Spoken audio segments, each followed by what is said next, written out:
මේ ශ්‍රී ලංකා ගුවන්විදුලි සංස්ථාවයි මෙන්න ප්‍රවෘත්ති සංස්කරණය ඉනෝකා බ්‍රෝහිය ප්‍රකාශය බද්‍රජිත් සෞම්‍ය පාකිස්තාන අගමැති හා ජනපති අතර නිල සාකච්ඡා දෙරට අතර ගිවිසුම් 5කට අත්සන්තවේ මෙරට දූපත් 3ක පුනර්ජනනීය විදුලි ව්‍යාපෘති සඳහා කිසිදු රටකට ටෙන්ඩර් ප්‍රදානය කර නැතැයි පාර්ලිමේන්තුවේදී අනාවරණයක්. ඇඹිලිපිටියේ කඩදාසි කර්මාන්ත ශාලාව ආශ්‍රිත ඉඩම් දේශීය ආයෝජකයින්ට වසර 10කට පසු රබර් කිලෝවක් සඳහා රුපියල් 650ක ඉහළ මිලක්. පොලිස් නිලධාරීන් 15000කට කොවිඩ් එන්නත. විසිරුවා හරින ලද නේපාර පාර්ලිමේන්තුව යළි ස්ථාපිත කරන ලෙස එරට මහාධිකරණයෙන් ඓතිහාසික තීන්දුවක්. වොලිබෝල් ඉතිහාසයේ වැඩිම ත්‍යාග මුදලක් පිරිනැමෙන තරඟාවලියක් ගාල්ලේදී. පාකිස්තාන නිල සංචාරයක් සඳහා දිවයිනට පැමිණ සිටින ඉම්රාන් ખાન සහ ජනාධිපති ගෝඨාභය රාජපක්ෂ මැතිතුමා අතර නිල සාකච්ඡා ජනාධිපති ලේකම් කාර්යාලයේදී අද පෙරවරුවේ පැවැත්විණි. පාකිස්තානයේ 22 වෙනි අගමැතිවරයා වන්නේ ඉම්රාන් ખાන් මහතායි. ඔහු එම දුරයට පත්වීමෙන් පසු ශ්‍රී ලංකාවට පැමිණි පළමු අවස්ථාව මෙයයි. එමෙන්ම මේ වසරේ ඔහුගේ පළමු විදේශ සංචාරයද වෙයි. මෙරට දූපත් 3ක පුනර්ජනනීය විදුලි ව්‍යාපෘති ක්‍රියාත්මක කිරීම සඳහා කිසිදු රටක ආයතනයකට මෙතෙක් ටෙන්ඩර් ප්‍රදානය කිරීමක් සිදු කර නැතැයි ඇමති ඩලස් අලහප්පෙරුම මහතා අද පාර්ලිමේන්තුවේදී පැවසීය. මෙම ජාත්‍යන්තර ටෙන්ඩර් කැඳවීමේදී චීන සමාගමක් මෙන්ම ඉන්දිය සමාගමක්ද ඊට ලන්සු ඉදිරිපත් කර තිබිණි. පසුව ඉන්දිය මහ කොමසාරිස්වරයා එම ව්‍යාපෘතියේ ප්‍රධානයක් ලෙස සිදු කළ හැකි බව දැනුම් දී තිබේ. මෙම ව්‍යාපෘතියට ආධාර ලබා දෙන්නේ ආසියානු සංවර්ධන බැංකුවයි. සුළං සහ සූර්ය බලය උපයෝගී කරගනිමින් මෙරට පළමු හයිබ්‍රිඩ් පුනර්ජනනීය විදුලි බලාකාරය එම දූපත්වල ඉදිකිරීම අපේක්ෂාව වේ තිබේ. මෙම ටෙන්ඩර් කැඳවීම ජාත්‍යන්තර ප්‍රමිතීන්ට අනුකූලව නිවැරදිව සිදු කර ඇතැයිද ඔහු පැවසීය.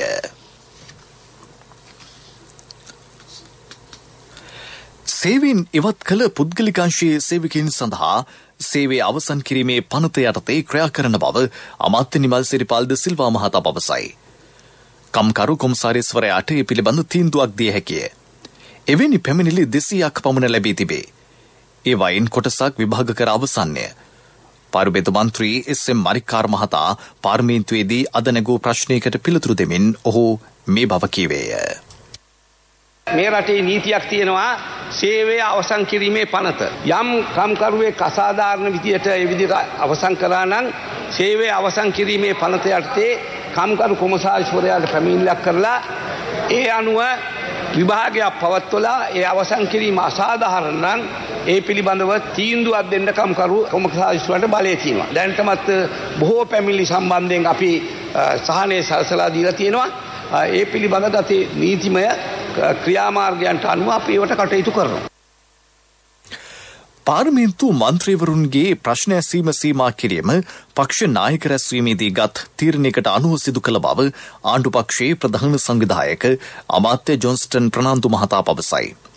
විපක්ෂ මන්ත්‍රීවරුන් ප්‍රශ්න ඇසීම සඳහා දීර්ඝ කාලයක් ගන්නා බැවින් සභාවේ කටයුතු සඳහා වැඩි වේලාවක් වැය වන බව ජොන්ස්ටන් ප්‍රනාන්දු මහතා පෙන්වා දුන්නේය. වැඩි ප්‍රශ්න සංඛ්‍යාවක් යොමු කිරීමට නම් කාලය කළමනාකරණය කරගත යුතු බවද ඔහු පැවසීය. මෙහිදී කතා කළ රාජ්‍ය අමාත්‍ය කනක හේරත් මහතා කෙටි කාලයක් ගෙන ප්‍රශ්න ඇසීමටත් ඒවාට පිළිතුරු සැපීමටත් මන්ත්‍රීවරුන් ක්‍රියා කළ යුතු බව පැවසීය. ඇඹිලිපිටියේ කඩදාසි කර්මාන්ත ශාලාව ආශ්‍රිත ඉඩම් අගය එකතු කළ වාණිජ නිෂ්පාදන කටයුතු සඳහා දේශීය ආයෝජකයන්ට ලබා දෙන බව අමාත්‍ය චමල් රාජපක්ෂ මහතා පැවසීය. පාර්ලිමේන්තු මන්ත්‍රී හේෂා විතාන මහතාගේ ප්‍රශ්නයකට පිළිතුරු දෙමින් චමල් රාජපක්ෂ මහතා මේ බව කීවේය. ඉඩම් නිකන් තියාගෙන ඉඳලා වැඩක් නැහැ. ඒ කඩදාසි සංස්ථාව ආසන්නයේ තියෙන ඉඩම් වාණිජ කටයුතු සඳහා, ඒ කියන්නේ විශේෂයෙන්ම කෘෂිකාර්මික කටයුතු, අගය එකතු කිරීමේ කටයුතු, ඒ වගේ ඒවාට ව්‍යාපාර පත්තරවල දාලා ඉඩම් ඉල්ලුම් කරන අය කැඳවල තියෙන මම හිතන්නේ මර ගාණක් ඉන්නවා. ඒ අයගෙන් සම්මුඛ පරීක්ෂණ තියලා ආයෝජනය කරන්න හැකි ප්‍රදේශයට පරිසරයට හානි නොවන ව්‍යාපෘතු විශේෂයෙන්ම කෘෂි කර්මාන්තය අපනයනය සඳහා වාණිජ පැත්තෙන් බලලා කර්මාන්ත සඳහා ලබා දෙන්න තමයි ඒ කටයුතු කරලා තියෙන්නේ. අද පාර්ලිමේන්තුව පිළිබඳ විස්තර ගෙනෙන අප විශේෂ නියෝජිත ඉදිරිවීර ගුණසේකර. අදපෙදී පාර්ලිමේන්තුව පෙරවරු 10ට අවසන් වී පෙරවරු 11:30ට පමණ අවසන් වුණා. අද පළමුවෙන්ම සිදුවුණේ ලිපි ලේඛන හතේ පිළිගැන්වීමයි. එහිදී කරු අග්‍රාමාත්‍යතුමා සහ මුදල් අමාත්‍යතුමා, බුද්ධ ශාසන ආගමික හා සංස්කෘතික කටයුතු අමාත්‍යතුමා සහ නාගරික සංවර්ධන හා නිවාස අමාත්‍යතුමා ලෙස ලිපි ලේඛන හතේ පිළිගැන්වීම පළමුවෙන්ම සිදු වුණා. අනතුරුව මහජන පෙත්සම් පිළිගැනීම සිදු කරන ලැබුවා. අද දවසේදී වාචික විස්තරු අපේක්ෂා කරන ප්‍රශ්න විමසූ අවස්ථාවේදී පාර්ලිමේන්තුවේ යම් උණුසුම් මට්ටමක් මතුවුණා. විපක්ෂ මන්ත්‍රීවරුන්ට සහ ආණ්ඩුපක්ෂයේ මන්ත්‍රීවරුන්ට පාර්ලිමේන්තු ප්‍රශ්න බෙදී යන ආකාරය පිළිබඳව එහිදී විශේෂ කතාබහක් යොමු වුණා. අවසානයේදී විපක්ෂ නායක සජිත් ප්‍රේමදාස මහතා යම් ප්‍රශ්නයක් මතු කිරීමට උත්සාහ කිරීමත් සමගම ආණ්ඩුපක්ෂයේ ප්‍රධාන සංවිධායක අමාත්‍ය ජෝන්සන් ෆෙර්නන්ඩෝ මහතා විසින් ඊට ප්‍රතිචාර දැක්වීමත් සමගම සභාව උණුසුම් වුණා. අනතුරුව කතානායක මහින්දයාපා අපේවර්ධන මහතා විසින් හෙට පෙරවරු 10 වෙනිදා පාර්ලිමේන්තුව කල්තැබීමට පියවර ගත්තා. මම ජාතික ගුවන්විදුලිය වෙනුවෙන් ඉදිරිවීර ගුණසේකර පාර්ලිමේන්තු සංකීර්ණයේ සිට. පාකිස්තාන අග්‍රාමාත්‍යවරයාගේ දෙදින නිල සංචාරයට සමගාමීව ශ්‍රී ලංකාව සහ පාකිස්තානය අතර ආර්ථික වශයෙන් වැදගත් ගිවිසුම් 5කට අත්සන් තැබේ. අරුණේගහ මන්ත්‍රයේදී එම ගිවිසුම් වලට අත්සන් තැබුණි. එම අවස්ථාවට අග්‍රාමාත්‍ය මහින්ද රාජපක්ෂ මහතා සහ පාකිස්තාන අග්‍රාමාත්‍ය ඉම්රාන් ඛාන් මහතා ප්‍රමුඛ දෙරටේ නියෝජිතයෝ එක්වූහ. සංචාරක සහයෝගීතාව පිළිබඳ අවබෝධතා ගිවිසුම මෙරට ආයෝජන මණ්ඩලය සහ පාකිස්තාන ආයෝජන මණ්ඩලය අතර සහයෝගීතා ගිවිසුම, ශ්‍රී ලංකාවේ කාර්මික තාක්ෂණ ආයතනය සහ පාකිස්තානයේ කරච්චි විශ්වවිද්‍යාලය අතර අවබෝධතා ගිවිසුම, කොළඹ කාර්මික තාක්ෂණ ආයතනය සහ ඉස්ලාමාබාද් කොම්සැට්ස් විශ්වවිද්‍යාලය අතර සහයෝගීතාව, කොළඹ විශ්වවිද්‍යාලයේ සහ පාකිස්තානයේ ලාහෝර් ආර්ථික විද්‍යාලයේ අතර අවබෝධතා ගිවිසුම යන ගිවිසුම් වලට එහිදී එළඹ තිබේ. පාකිස්තාන විදේශ අමාත්‍ය මහමුද් ෂා කුරේෂි මහතා සහ ඇමති දිනේෂ් ගුණවර්ධන මහතා අතර හමුවක් විදේශ කටයුතු අමාත්‍යාංශයේදී අද පෙරවරුවේ පැවැත්වින. දෙරට අතර ද්විපාර්ශ්වික සම්බන්ධතා ශක්තිමත් කර ගැනීම සඳහා එම සාකච්ඡා පැවැත්වින. ආර්ථික, සමාජීය, දේශපාලන ඇතුළු ක්ෂේත්‍ර රැසක් කෙරෙහි එහිදී අවධානය යොමු විය. මේ ප්‍රවෘත්ති ශ්‍රී ලංකා ගුවන්විදුලි සංස්ථාවෙන්.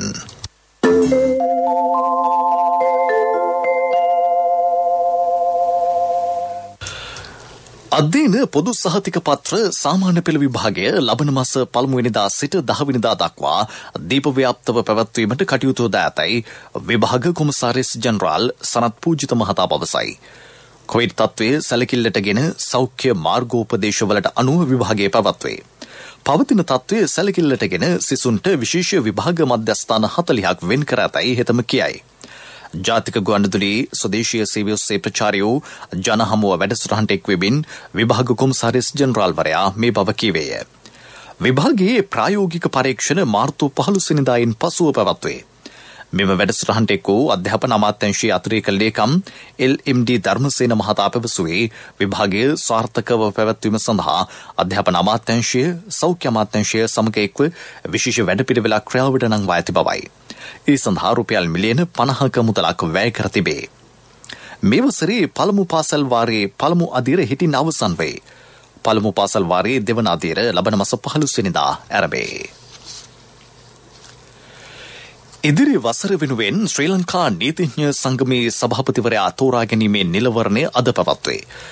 ජනාධිපති නීතිඥ කුවේරද සොයිසා සහ ජනාධිපති නීතිඥ සාලිය පිරිසන මහත්තුරු එම දුරේ සඳහා තරඟවතිති. දෙවෙනි පුරා නීතිඥ සංගම් මධ්‍යස්ථාන 85කදී නිලවරණය පැවැත්වේ. පෙරවරු 8ට ඡන්ද විමසීම ආරම්භ විය. නීතිඥවරු 17000ක් පමණ ඡන්දය පාවිච්චි කිරීමට සුදුසුකම් ලබා සිටිති. පොලිස් නිලධාරීන් 15331 දෙනෙකුට කොවිඩ් එන්නත ලබා දී ඇතැයි පොලිස් මාධ්‍ය ප්‍රකාශක නියෝජ්‍ය පොලිස්පති අජිත් රෝහණ මහතා පවසයි. පොලිස් නිලධාරීන් 2254 දෙනෙකුට ඊයේ එන්නත ලබා දී ඇත. පොලිස් රෝහලේ කාර්ය මණ්ඩලයට මුලින්ම එන්නත ලබා දුන් බව ඔහු සඳහන් කරයි. අන්තර්ජාලය හරහා වංචනික ක්‍රියාවලිය දුණු නයිජීරියානු ජාතිකයෝ සිව් දෙනෙක් අත්අඩංගුවට ගැනීති. ඔවුන් සමග එම කටයුතු වල යෙදුණු කාන්තාවන් දෙදෙනෙකු හා යුවලක්ද අත්අඩංගුවට ගෙන තිබේ. රුපියල් 17,45,000ක මුදලක් වංචා කළ බවට පෑලියගොඩ පොලිසියට ලැබුණු පැමිණිල්ලකට අනුව මෙම පිරිස අත්අඩංගුවට ගෙන තිබේ.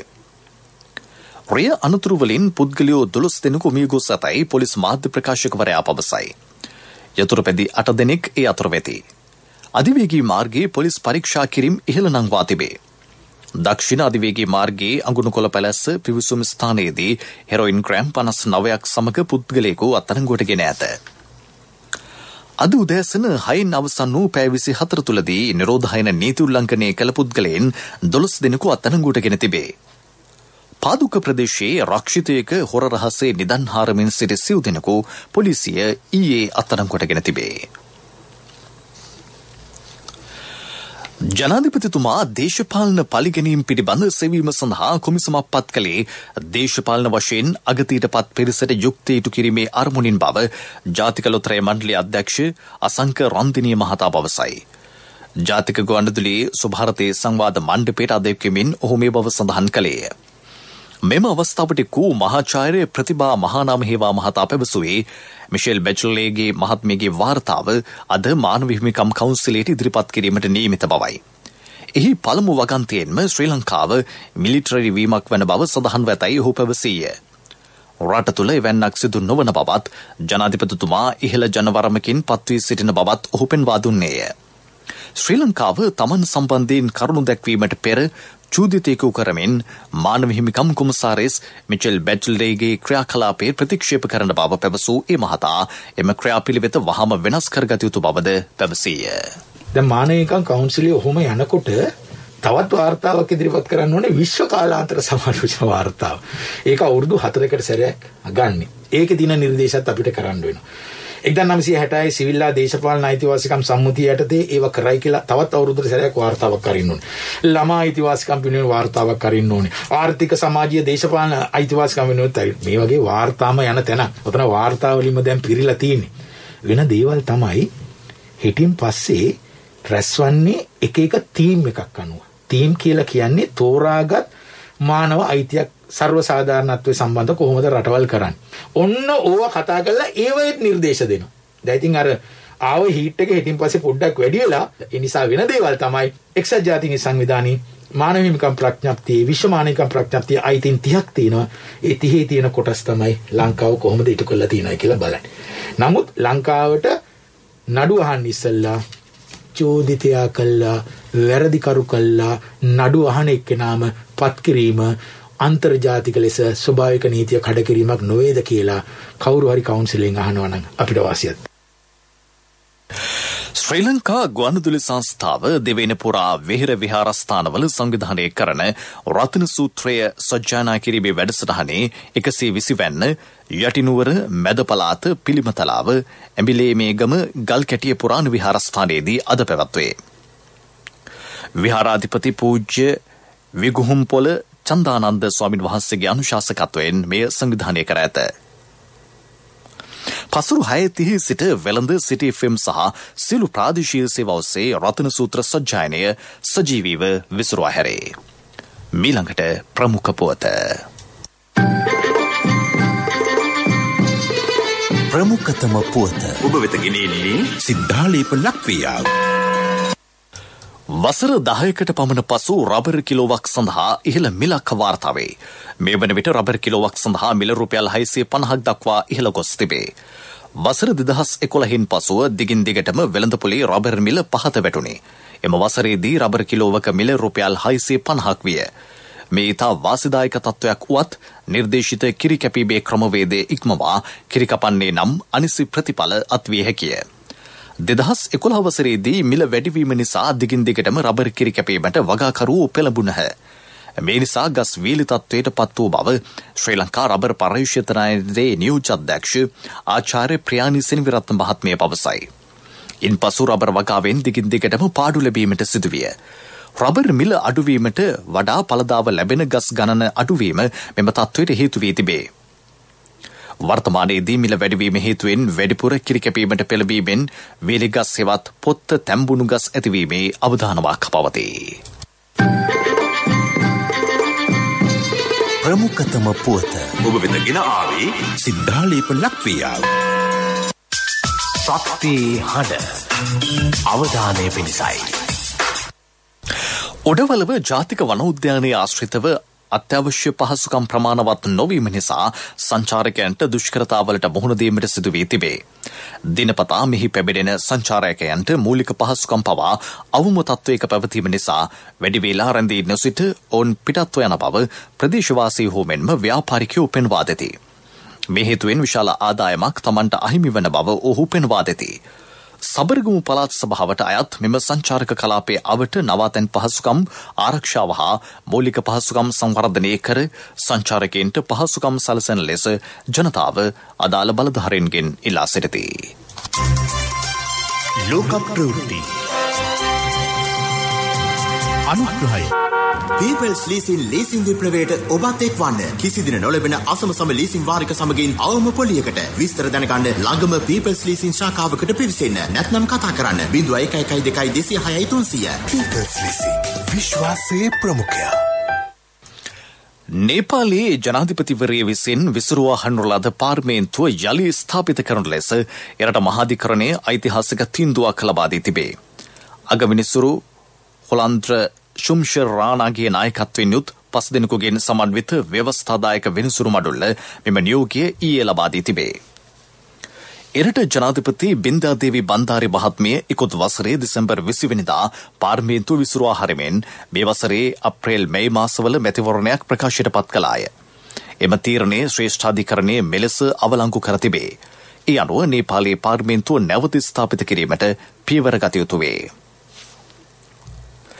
ඉන්දියාවේ කොරෝනා වසංගතය සීඝ්‍රයෙන් පැතිර යාම නිසා ප්‍රාන්ත කිහිපයකට සීමා පැනවීමට පියවර ගැනේ. පංජාබ් ප්‍රාන්තයේ ජනතාවට ගෘහස්ත හා ගෘහස්ත නොවන කටයුතු සඳහා දැඩි සීමා පනවා තිබේ.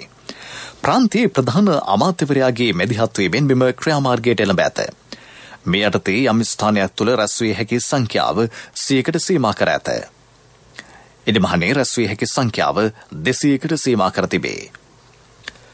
සීදිවි නසා ගැනීම ඉහළ යාම නිසා ජනතාවගේ හුදකලා බව නැති කිරීමට සහාය වනු පිණිස ජපානය ඇමතිවරයෙක් පත් කර තිබේ. ඒ සඳහා ටෙට්සුකි සකමොටෝ මහතා එරට අග්‍රාමාත්‍ය සුගා හොෂිහිඩේ මහතා විසින් පත් කරනු ලැබ ඇත. කොවිඩ් වසංගතයේ හේතුවෙන් ජපානයේ ජනතාව අතර හුදකලා බව ඉහළ ගොස් තිබේ. ජපාන අග්‍රාමාත්‍යවරයා මෙම ගැටලුව හදිසි තත්ත්වයක් ලෙස සලකා මෙම පත්වීම සිදු කර ඇත. ඉන්දියාවේ සීරම් ආයතන නිෂ්පාදිත කොවිඩ් එන්නත් මිලියන 2ක් බංග්ලාදේශයට ලැබී තිබේ. මෙය එරට ලැබුණු දෙවෙනි එන්නත් තොගයයි. බංග්ලාදේශ රාජ්‍ය මෙක්සිස්මෝකෝ ඖෂධ සමාගම සමග ඇති කරගත් කිවිසුමකට අනුව ඉන්දියාවේ නිෂ්පාදිත ඔක්ස්ෆර්ඩ් ඇස්ට්‍රාසෙනිකා එන්නත් මිලියන 30ක් එරටට ලබා ගැනීමට නියමිතයි. පීපල්ස් ලීසින් ලීසින් විප්ලවයට ඔබත් එක්වන්න. කිසිදින නොලැබෙන අසම සම ලීසින් වාරික සමගින් අවම පොලියකට විස්තර දැනගන්න ළඟම පීපල්ස් ලීසින් ශාඛාවකට පිවිසෙන්න. නැත්නම් කතා කරන්න 0112 206 300. People's leasing විශ්වාසයේ ප්‍රමුඛයා. පිරසර සංවර්ධනයක පුවත් සම්පින්ඩනය සංවර්ධන පුවත්. එදා විජය කුමාරයා මෙලකට පැමිණෙන විට කුවේණි කපු කටිමින් සිටි බව ඓතිහාසික පුරාවෘත්තයන්හි කියවේ. ඒ එදා සිටම අප රෙදිපිලි නිෂ්පාදනය කිරීමෙහි කැප වූ බවට සාක්ෂියක්. කර්මාන්ත ශාලාවන්හි මෙන්ම අත්‍යන්ත්‍ර භාවිත කරමින්ද ගෘහස්තව රෙදිපිලි නිෂ්පාදනයට අප රටේ මිනිසුන් කැප වූහ. ඩොලර් බිලියන ගණනින් රෙදිපිලි ආනයන කරන තත්ත්වයට අද අප පත්ව ඇත. වර්තමානයේදී සෞභාග්‍යයේ දැක්මානුව දේශීය කර්මාන්ත නගා සිටුවමින් රෙදිපිලි නිෂ්පාදනයට නැවතත් අප සූදානම්. මේ ඒකාබද්ධ ඇඟලුම් සංගමේ මහලේකම් ටූලිකුරේ මහතා. ලංකාවේ ඇපරල් නිෂ්පාදකයෝ තමන්ගේ අමුද්‍රව්‍ය වලින් වැඩි ප්‍රමාණයක් ඒකෙන් ප්‍රධාන වශයෙන් වෙදී ඩොලර් බිලියන 2.5කට වැඩි ප්‍රමාණයක් වියදම් කරන පිටරටින් ගේන්න. ලංකාවේ තියෙන කම්පැනි 7ක් ඒ කම්පැනි 7න් අපි ගන්නවා දල වශයෙන් ඩොලර් මිලියන 500ක විතර රේජ්. අපි උඟක් උත්සාහ කරා 2013 ඉඳන්ම මේ රටේ වැඩි නිෂ්පාදනය වැඩි කරන්න. අපි හොයලා බැලුවා කොහෙද සුදුසුකමක් තියෙන්නේ කියලා. නම මඩකලපු දිස්ත්‍රික්කයේ රාවුල් කියන ප්‍රදේශයේ අක්කර 340ක ඉඩම් කොටසක් අපිට හොයාගන්න පුළුවන් නම් ඇතිවෙච්ච රාජ්‍ය වෙනස් වීම නිසා අපිට මේක දිගටම කරගෙන බැරි වුණා. පසුගිය රජයේ ඒක සංචාරක ව්‍යාපාරයේ සඳහා තියාගෙන කරපු දෙයක් නෑ. GSP කියන එකේදී ඒ අපේ රටේ නිෂ්පාදන වල නියමිත නීති අනුව නිෂ්පාදනය කරේ නැත්නම් අපේ රටේ නිෂ්පාදනය කියලා හඳුනා ගන්න බැරි නම් ඒකට GSP සහනය දෙන්නේ නැහැ. ප්‍රමුඛ යෝජනා කරන කැටියට එරාවුල් වල අක්කර 200ක කලාපයක් පිටවන යෝජනා කළා. අපි ජැස් එකේ හැටියට කම්පැනි 3ක් අපි විසින් පිටවන අපේ බලාපොරොත්තුව මිලියන 1000ක් දක්වා ෆැබ්‍රික් කරගන්න 2022 ඒකයි අපි බලාපොරොත්තු. ක්‍රීඩා පුවත් ගැලක්සි කුසලාන වයස අවුරුදු 25න් පහළ කාන්තා හා පිරිමි වොලිබෝල් තරඟාවලිය ලබන මාස 16 වෙනිදා සිට 22 වෙනිදා දක්වා ගාල්ල වොලිබෝල් හවුස් හිදී පැවැත්වේ. මෙරටට වොලිබෝල් ඉතිහාසයේ වැඩිම ත්‍යාග මුදලක් පිරිනැමෙන තරඟාවලිය මේ බව ශ්‍රී ලංකා වොලිබෝල් සම්මේලනයේ සභාපති නියෝජ්‍ය කතානායක රංජිත් සීබලාපිටිය මහතා පවසයි. කොළඹයේ පැවති මාධ්‍ය හමුවකට එක්වෙමින් අමාත්‍යවරයා මේ බව කීවේය. ශූරතාව සඳහා රුපියල් මිලියනයක මුදලක්ද අනුශූරතාව සඳහා රුපියල් ලක්ෂ 5ක මුදලක්ද පිරිනැමේ. බොෂැංග් ලංකා ඉන්වෙස්ට්මන්ට් හෝල්ඩින්ග්ස් ආයතනයේ තරඟාවලියට අනුග්‍රහය දක්වයි. මෙම තරඟාවලියේ දක්ෂතා දක්වන ක්‍රීඩකයින් ජාතික සංචිතයට තෝරා ගන්නා බව ශ්‍රී ලංකා වොලිබෝල් සම්මේලනයේ ලේකම් AS නාලක මහතා එහිදී පැවසීය. මෙම තරඟාවලියට පිරිමි කණ්ඩායම් 8ක් සහ කාන්තා කණ්ඩායම් 10ක් සහභාගී වේ. ඉන්දියාවේ Raipur road safety world series legends cricket තරඟාවලිය ලබන මාස 5 වෙනිදා ආරම්භවේ. පළමු තරඟයේ ඉන්දියාව සහ බංග්ලාදේශය අතර එදින පැවැත්වේ. ශ්‍රී ලංකාව ලබන 6 වෙනිදා බටහිර ඉන්දිය කොදෙව්පිල සමගත් 8 වෙනිදා දකුණු අප්‍රිකාව සමගත් 10 වෙනිදා බංග්ලාදේශය සමගත් 14 වෙනිදා එංගලන්තය සමගත් තරඟ වැදීමට නියමිතයි. තරඟාවලිය අවසන් පූර්ව තරඟ 17 වෙනිදා සහ 19 වෙනිදා පැවැත්වේ. අවසන් මහා තරඟය ලබන 21 වෙනිදා පැවැත්වීමට නියමිතයි. තරඟාවලියේදී ශ්‍රී ලංකා ලෙජන්ඩ්ස් පිළ මෙහෙවන්නේ TM ඩිල්ෂාන්ය, සනත් ජයසූරිය, රොමේෂ් කල්විතාරණ, රසල් ආනල්, උපුල් චන්දන, අජන්ත මෙන්ඩිස් වැනි තවත් ප්‍රබල ක්‍රීඩකයෝ ශ්‍රී ලංකා පිළට ඇතුළත් වෙති. මෙම පන්දුවාර 20 සියලු තරඟ රාත්‍රී 7ට ආරම්භේ. ව්‍යාපාරික පුවත් ඔබ වෙත ගෙන එන්නේ 2021 වසරේ පළමු ශ්‍රේණියට ඇතුළු වන පුංචි හපනුන්ට ජාතික ඉදිරි කිරීමේ බැංකුවේ හපන් ගිණුමෙන් රුපියල් 1000ක තැන්පතුවක්. ඔබේ මුදලට සුරක්ෂිතම ස්ථානය ජාතික ඉදිරි කිරීමේ බැංකුව.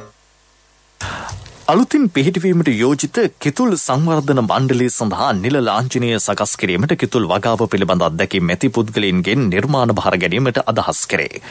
සරලව හා දේශීයත්වයේ තහවුරු වන පරිදි එම ලාංඡනය සැලසුම් කරන දෙන ලෙස ඒ පිළිබඳ උනන්දුවක් දක්වන නිර්මාණකරුවන්ගෙන් පොල් කිතුල් හා තල් වගා ප්‍රවර්ධනය හා ආශ්‍රිත කාර්මික භාණ්ඩ නිෂ්පාදන හා අපනයන විවිධාංගීකරණ රාජ්‍ය අමාත්‍යාංශයේ ලේකම් තිස්ස හේවාවිතරන් මහතා ඉල්ලීමක් කරයි. ව්‍යාපාරික පුවත් ඔබ වෙත ගෙන ආවේ 2021 වසරේ පළමු ශ්‍රේණියට ඇතුළු වන පුංචි හපනුන්ට ජාතික ඉදිරි කිරීමේ බැංකුවේ හපන් ගිණුමෙන් රුපියල් 1000ක තැන්පතුවක්. වැඩි පොලියක්, ඉතුරු ගිණුමට 100% රාජ්‍ය ආරක්ෂාව, ශිෂ්‍යත්ව විභාගය සඳහා ආදර්ශ ප්‍රශ්න පත්‍ර කට්ටල් සහ දිවයින පුරා විහිදුණු ශාඛා ජාලය හා තැපැල් උපතැපැල් කාර්යාල ජාලය මගින් ගනුදෙනු කිරීමේ හැකියාව. ඔබත් අදම ඔබේ සිඟිත්තාගේ අනාගතය වෙනුවෙන් හපන් ගිණුමක් අරඹන්න. කොන්දේසි අදාළ වේ. ඔබේ මුදලට සුරක්ෂිතම ස්ථානය ජාතික ඉදිරි කිරීමේ බැංකුව. ආර්ථික පුවත් ආවරණය ලොකු සර් පුතාගේ වැඩේ කරගත්තද? පුතාට හොඳම ලැප්ටොප් එකක් අරන් දුන්නා. ක්‍රෙඩිට් කාඩ් එකට ලොකු වටමක් තිබ්බනේ. ලොකු සර් ක්‍රෙඩිට් කාඩ් පාවිච්චි කරනවද? ජීවිතේ ප්‍රයෝජනවත් දේවල් කරන්න LOLC ක්‍රෙඩිට් කාඩ් එකෙන් ලැබෙන්නේ ලොකු හයියක්නේ. LOLC ෆයිනෑන්ස් ක්‍රෙඩිට් කාඩ් පත ජීවිතේම සපුරාලයි. වත්මන් රජය පැන වූ ආනයන තහනම නිසා පසුගිය වසරේදී රුපියල් කෝටි 200ක මුදලක් ඉතිරි කර ගැනීමට හැකි වී ඇතැයි අපනයන කුෂ්කර්ම අධ්‍යක්ෂ ජෙනරාල් ආචාර්ය ඒ.පී. හින්කෙන්ද මහතා පවසයි. එසේම කුළුබඩු හා දේශීය භෝග අපනයන ආදායමද 2019 වසරට සාපේක්ෂව රුපියල් කෝටි 900කින් වැඩි වී ඇතැයි හෙතෙම සඳහන් කරයි. මේ වසරේදී එම ආදායම තවදුරටත් ඉහළ යනු ඇතැයි හින්කෙන්ද මහතා විශ්වාසය පළ කරයි. ජය අයියා මොකෝ ඊරේ පාක් එකට ආවේ නැත්තේ? අපේ පොඩි දූ ඉස්කෝලේ දුවන තරගයකින් පළවෙනි වුණානේ. කට්ටියම එක්කගෙන ගියා කෑමකට. එහෙනම් බර වියදම් ඇතිනේ. LOLC ක්‍රෙඩිට් කාඩ් එක අතේ තිබ්බ නිසා සල්ලි ගැන බයක් තිබ්බෙම නැහැ. LOLC ෆයිනෑන්ස් ක්‍රෙඩිට් කාඩ් පත ජීවිතේම සපුරාලයි.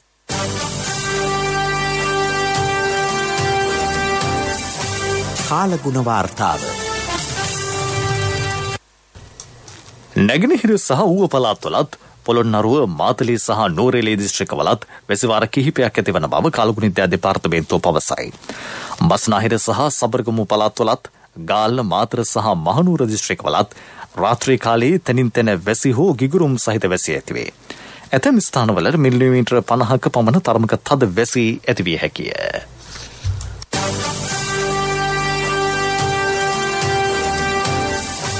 කාලගුණ වාර්තාව. යලි සිරස්තල. පාකිස්තාන අගමැති හා ජනපති අතර නිල සාකච්ඡා දෙරට අතර ගිවිසුම් 5කට අත්සන් තැබේ. මෙරට දූපත් 3ක පුනර්ජනනීය විදුලි ව්‍යාපෘතිය සඳහා කිසිදු රටකට ටෙන්ඩර් ප්‍රදානය කර නැතැයි පාර්ලිමේන්තුවේදී අනාවරණයක්. ඇඹිලිපිටියේ කඩදාසි කර්මාන්ත ශාලාව ආශ්‍රිත ඉඩම් දේශීය ආයෝජකයින්ට වසර 10කට පසු රබර් කිලෝවක් සඳහා රුපියල් 650ක ඉහළ මිලක්. පොලිස් නිලධාරීන් 15000කට කොවිඩ් එන්නත. විසිරුවා හනු ලද නේපාර පාර්ලිමේන්තුව යලි ස්ථාපිත කරන ලෙස එරට මහාධිකරණයෙන් ඓතිහාසික තීන්දුවක්. වොලිබෝල් ඉතිහාසයේ වැඩිම ත්‍යාග මුදලක් පිරිනැමෙන තරඟාවලියක් ගාල්ලේදී. ප්‍රවෘත්තීන් සමාප්තයි. අපගේ මීළඟ ප්‍රධාන ප්‍රවෘත්ති ප්‍රකාශය සවස 6ට බලාපොරොත්තු වන්න.